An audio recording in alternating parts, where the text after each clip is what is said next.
Yeah, I think we'll get started. So my name is Diego. I'm with Farmer Veteran Coalition.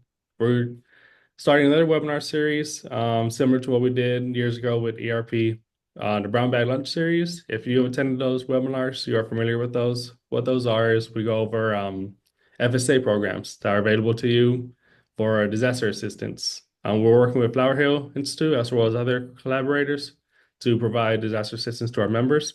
I'll let Chloe explain that a bit. So, Chloe, if you want to. Hi, everyone. I'm Chloe Painter. I work for Farmer Veteran Coalition, and I am a veteran service provider. I've been with the company for about 6 months. And so, yeah, we have a grant that we're working on, and part of that is bringing informational webinars. We're going to do them monthly. And like Diego said, the main focus is disaster relief. And of course, there's been a lot of that, unfortunately, in the past year, in the past few years, but definitely this past year, we got hit pretty hard in the United States. So, our goal is to bring you the most updated information that we possibly can to help you have resources and information and people to reach out to. So, you're able to apply and, kind of get back on track the best that you can. So, we're really happy that y'all were all able to join us today. I appreciate y'all taking time out of your morning or afternoon, wherever you're located, to hop on with us. Hey, Chloe. And now I'll introduce Jenna Lightheart. She's our FSA rep for today. She'll explain the NAP program to you. And if you have any questions, please put them in chat Q&A. We'll give time at the end to answer them. We also have Loretta with Flower Hill here with us. She'll help us answer any questions as well. But yeah, Jenna, thank you for joining us and take it away. Thank you. As Alejo said, I am Jenna Lightheart. I am the Texas State NAP specialist, and I am here to present some information as to what the Farm Service Agency does for producers. I am working on sharing my screen so y'all can see our presentation we have for you today. Are y'all able to see it? Yes, we're good to go. Okay, perfect. So to get started with the Farm Service Agency, you can connect with your state beginning farmer coordinator or locate a USDA service center. You can look that up by going to our webpage, and you can type in your state and see what local offices around you. Once you contact your local USDA Service Center to make an appointment, you can either meet with the FSA representative or the Natural Resource Conservation Services, depending upon your needs that you're looking for. During your first visit, we ask for you to bring proof of identity, such as a driver's license, Social Security, and if you are operating as an entity, we're looking for your IRS documents that provide your tax ID number. For the land records, we would like recorded deeds, a survey map to show the outline of the property. And if you lease the land, we are asking for copies of leases so that a way we can show that you have an interest in that land to participate. You do not have to own land in order to participate. If you solely lease land, you can still participate in our FSA programs. There will be documents for entities that would need to be provided, such as article of incorporations, trust or estate documents, and partnership agreements. This is not an all-inclusive list. You would need to contact your local office and they'll provide you with all the applicable documents that you may need to provide at your appointment in order to participate in our programs. Once you bring in your deed records to show the ownership of the land and leases, we will create you a farm, which will be an outline of your boundaries of the properties, and it will offer the acreage for each area. Once we create that, it'll provide you a farm service number, also known as an FSN, And you'll be able to use that number to access any of our programs. You'll be able to vote in your local FSA county committee elections and receive routine program notifications. Determining eligibility. Most of our programs do require some eligibility documents to be filed, such as farm operating plans, adjusted gross incomes, and highly erodible land and conservation wetland compliance forms. Those will be generated by your local office, and they will let you know which ones would need to be completed at the time for program benefits. What do FSA actually offer? We offer multiple farm programs such as disaster assistance, risk management tools, organic cost share programs, and farm storage facility loans. Not only do we have that, we have farm loan also in our offices, which can provide ownership loans, operating loans, microloans, and loan guarantees.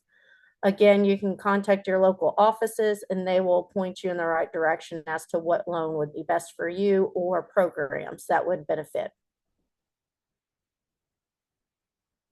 On to the non-insured crop disaster assistance program. This provides coverage for non-insurable crops produced for food or fiber, grazed forage consumed by livestock, floriculture, Christmas trees, honey, and aquaculture. It also provides financial assistance for producers on non-insurable crops when low yields, a loss of inventory, or preventive planting occurs due to a natural disaster. For eligible producers, those can be landowners, landlords, tenants, and sharecroppers that have a share in the risk of producing a crop or agricultural commodity and are entitled to a share of the crop or agricultural commodity. You may participate by obtaining the NAP coverage by the application closing date for each of the crops. The applicant will be charged for a non-refundable service fee, and participants are required to follow terms and conditions to remain eligible, and producers who are participating with the Farm Service Agency can file a form called the CCC 860, which is our socially disadvantaged limited resource and beginning farmer or rancher form, and that will provide automatic coverage. Not only obtaining your application for coverage, you would then need to complete an acreage report, file a notice of loss when applicable. You would be reporting your production yearly and filing an application for payment. We provide basic coverage equivalent to catastrophic risk protection level of crop insurance administered by the Risk Management Agency. Our basic coverage we offer is the 50% of the yield or inventory value at a 55% of the average market price established by the Farm Service Agency.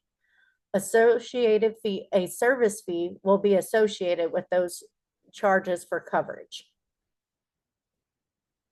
Our coverages start off with the lesser of $325 per crop or $825 per producer per county, but not to exceed $1,950 for multi-county producers. Eligible veterans may qualify for a waiver for these service fees of the basic coverage. NAP also offers additional coverage levels, which we call them the buy-up. These buy-ups are available from the 50% to 65% of the approved yield with 5% increments and at 100% of the average market price. In order to be eligible for these higher level of coverage, you will need to meet the growing history requirements. These requirements must have at least 1 year of history of successfully growing the crop in your county to elect buy-up coverage. The buy-up coverage premium is based on the 5.25% of the coverage per crop, but not to exceed $15,750 per NAP for the producer. For legal entities, payment limitation is based on the number of multiple limitations for the member of the entity. So for partnerships, if there is 2 members within the partnership, that total premium would be $31,500. Again, for eligible veterans that may qualify, a 50% premium reduction will apply. Once you obtain your coverage, you will then need to report your acres.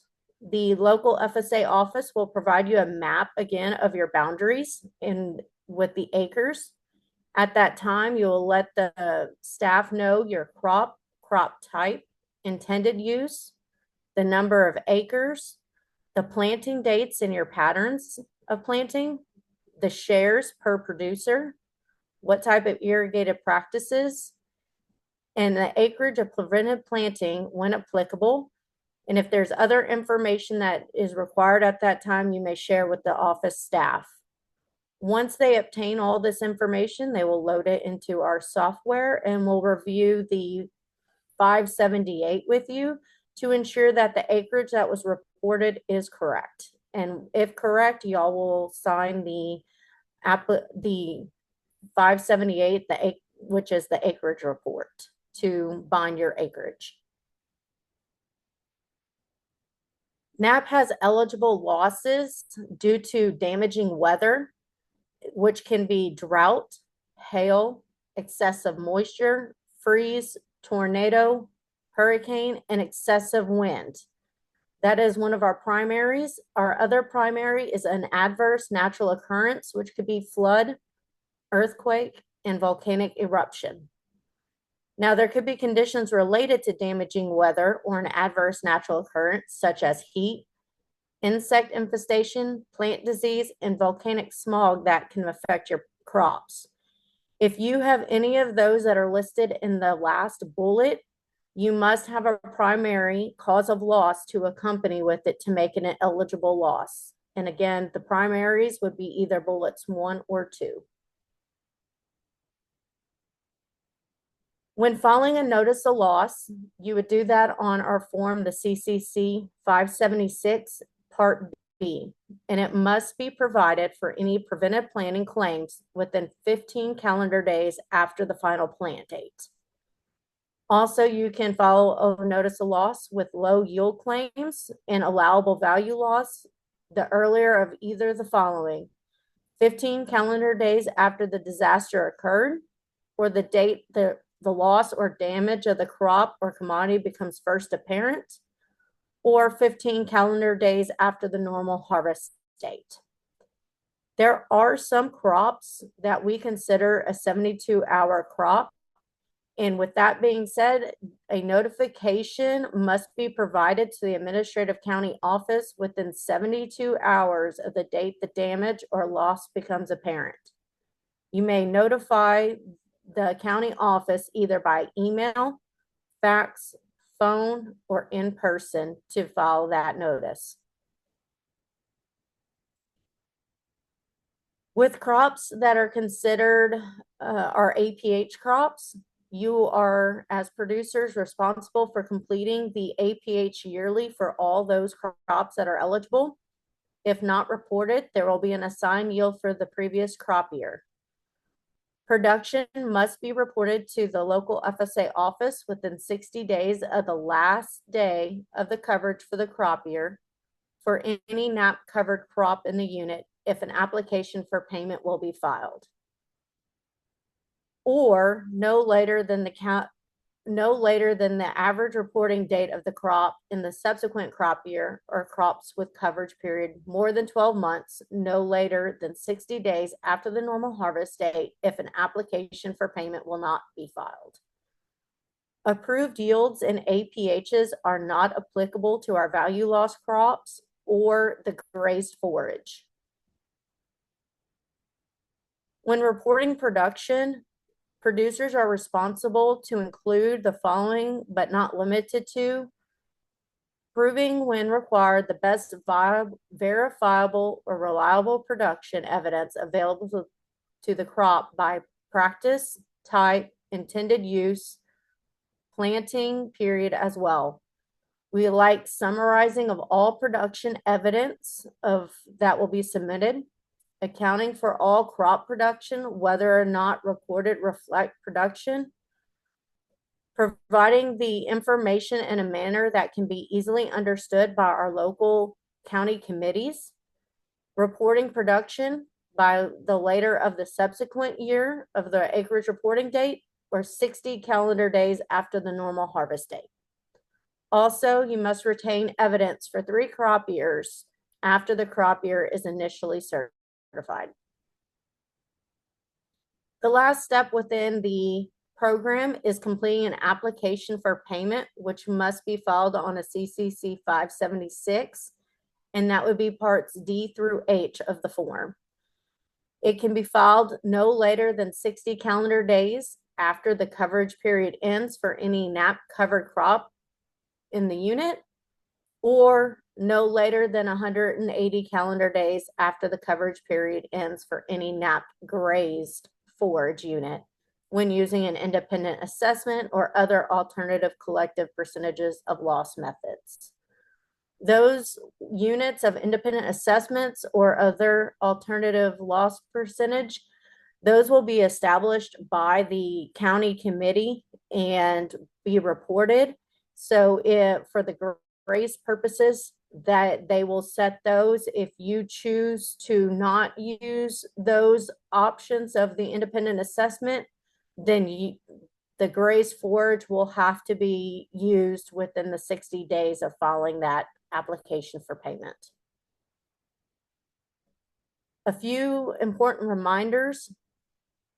Our definition for veteran farmer or rancher is a farmer or rancher who has served in the armed forces and who has operated a farm or ranch for less than 10 years or first obtained status as a veteran during the most recent 10-year period. You may certify this on an FSA form called the CCC 860, again, which is the Socially Disadvantaged Limited Resource and Beginning Farmer Rancher form. You can obtain a receipt for service, which will be provided at your county office in which you visit. They will generate one based upon all the business that you have done in their office for that day. You may stay in touch with us as far as what's going on for different programs. You may sign up using the farmers.gov/subscribe for email communications, or you may text to your state and county name to FSA Now for text and alerts. So for our state of Texas, we have a county Brazos. So therefore, we use our abbreviations TX and then the county name Brazos, and we will send that text to the 372-669 number. Also, you may stay in touch with any state program the NAP program specialist within your state. You may find a local service center at farmers.gov/service-locator or visit the Farm Service Agency website at fsa.usda.gov.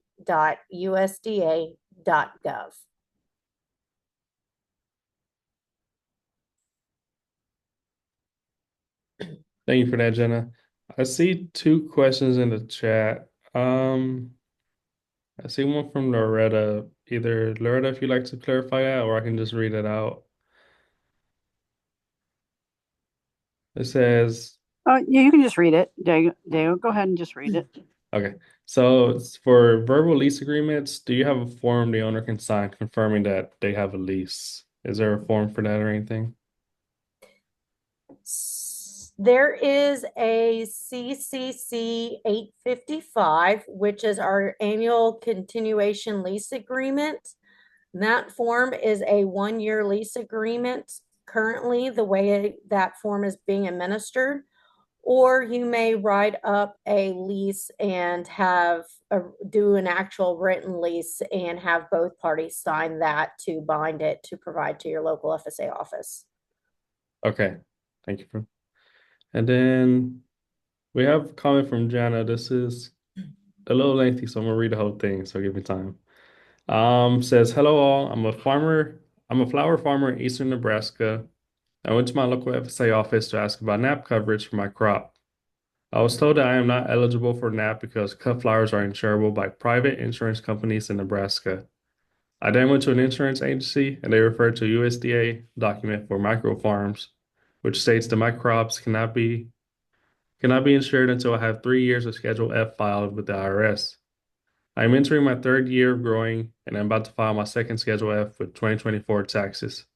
So now my question, are there any options for someone like me in the first 3 years of growing to manage risk and have my crops covered in the case of a weather disaster or etc.? I would have to direct that back to your state and the state RMA for that area. Unfortunately, every state has different policies for what is eligible based upon how they set those eligible crops. So I would suggest going back and seeing if there could be provisions, or if there's not, see what risk management would have for you. Unfortunately, that's the best I can say at this point. Okay. So you just refer them to their local service center? Yes. Okay. And then let's see. There's a question from Will. Question about eligible losses. Using drought as an example, how or who establishes drought? Does a formal drought disaster declaration have to occur? And what is the process for determining eligible loss? So with the NAP program, the loss has to be set greater than 50% over the entire year for an eligible loss to be paid out on drought, for at least for grazing. I'm not sure if this is a grazing question or are we talking about a crop as well. For grazing, if it's greater than a 50% loss, it looks at the entire year, and that's going to be determined based upon your county committee for that. If it is a APH crop based on drought, then we would need to have that notice of loss placed so we can send a loss adjuster to go out and look at the damage for the crop to determine. And that will be based upon then your production that you would provide back in, if you would be eligible for a payment on that respective crop based upon the production and the yield that is established for your county. Okay, thank you. And Will, if you'd like to more clarification, you can also email us and we can help you out as well to try to give you a more clear answer if you need one. And then another question. So I saw on the slides that honey is covered by NAP, but what about bees? Would that be ELAP program? Yes, that is correct. It would be the ELAP. Okay. And is funding affected by recent changes? I'm assuming it's referring to government changes, which we don't know at the. I'm not able to answer that, Yeah. unfortunately. And then we have one more question. Can you explain the veteran 50% premium reduction? Sure. Let me go back to my slide there of it. Give me a moment.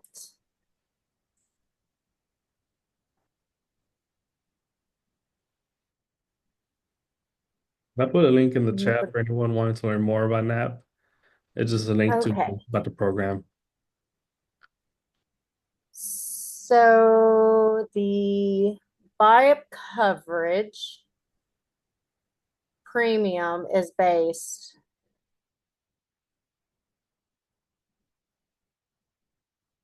So with that so the normal premium is based upon the crop not to exceed 15,750 per producer.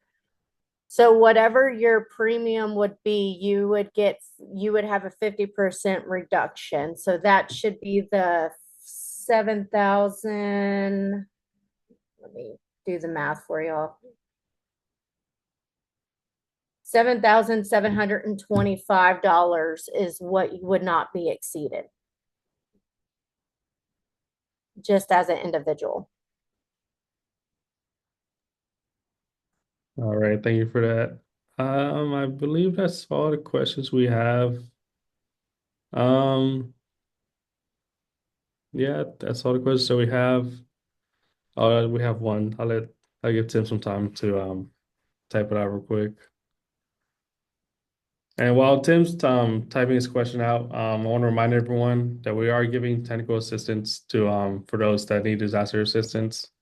If you go to our website, I put in the chat where there's a link for technical assistance that you fill out a form for again disaster assistance. And if you need assistance with that, Chloe here can help you with that as well. You can reach out to her, give her a call or email her. I'll put her email in the chat real quick. And we'll be doing webinars like this for the next few months, just talking about disaster assistance and other programs as well. And then Tim says, I have blueberries, but some of the varieties are not in the system to be covered. How would I proceed with coverage in that case? That would be based upon your state. I could only talk about Texas just because that we have certain policies that can supersede that we have established. So my suggestion would be going back to your local county office and seeing what you can provide in order to obtain those varieties to be able to be loaded in the system and have coverage for it. All right. Thank you for that. And I believe that's all the time we have for today. Jen, if you have any last words where I let Chloe and Loretta close it out. I appreciate the time that y'all allowed for me to go ahead and talk, and thank you for everything that you have done for us. Thank you. And Chloe, any last words? I just want to thank y'all again for attending this, and it is recorded. So if you missed it, you're working, no problem. We're just happy that you're able to join us and can refer back to this. You have the slideshow, which had a lot of great information. So I hope that everyone learned something, and please reach out to me at Farmer Veteran Coalition if you have any further questions or we can assist you. Thank you for that. And Loretta, any words? Otherwise, I'll go ahead and close it out. I'll just say that Jenna did a great job with that PowerPoint, and thank Farmer Veteran Coalition for including me. Good job. Thank you. And again, Thank this is you. recorded and will be on our YouTube channel within the next couple of days or early next week. We're doing another webinar in the next few months. We're looking at doing record keeping, which is very important for applying for programs like this. So be on the lookout for that. And again, thank you for taking your time to join us. Thank you, Jenna, and thank you, Chloe. Thank you. Yeah, have a great day. Thank you.